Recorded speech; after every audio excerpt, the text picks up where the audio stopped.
We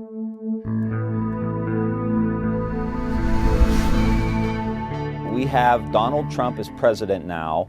We've done something terribly wrong to make that so, and we've lost traditional Democratic voters that don't see us as connecting to them, don't see us as advocates for them, and we've got to put ourselves in the best position possible to be able, to win these races. As I said, you opened it up. Look, I don't think everybody should get a trophy in life. You get trophies because you earn them. I don't like second place. I don't like moral victories. That's not why I'm in politics. I believe in the ideas of the Democratic Party. I believe in a government that could be both nimble but yet active and support social justice issues that are critically important when you listen to what Trump talked about tonight.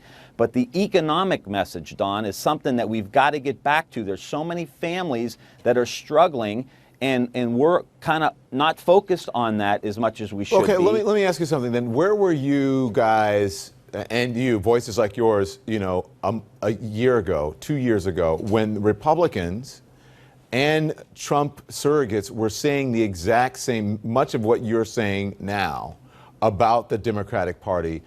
Why didn't you guys stand up then and say something? Well, clearly we were standing up. It was in the middle of a presidential election, as you remember, and some of that message just didn't get through. I think we got too distracted. I think there are too many consultants telling too many candidates that you talk to black people about voting rights, you talk to brown people about immigration, you talk to LGBTQ people about those issues that affect them directly. And we lost the general message, economic message, in which it would help all of those people. Gay people want a job. Black people, brown people, they want a job.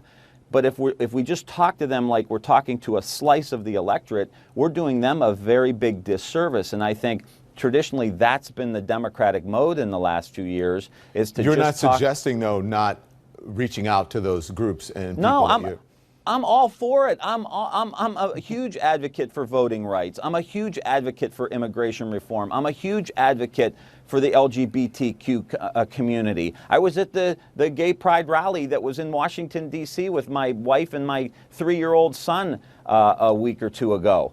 I'm for these issues right down the line. I'm a progressive. But if you don't have a strong economy and you don't have a message that's about opportunity for working class people, about putting people to work now, today, not training them for some job that may come on the if come, but how we create an economy that's really going to work for these people. How do we get investment into places like Youngstown, Ohio, so we can create jobs? And you know what? That means having a tax code that's simplified and that can help small businesses grow. That's the kind of Democratic Party we need to start being like again. And again, all of those interest groups fit underneath them.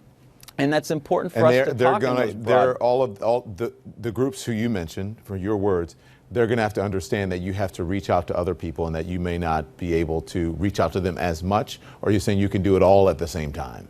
There's great synergy in a campaign that pulls all of those groups together. And what should pull all of these groups together, working class people, Planned Parenthood, NARAL, LGBTQ, the Human Rights Campaign, all of these different groups can come together because you know why?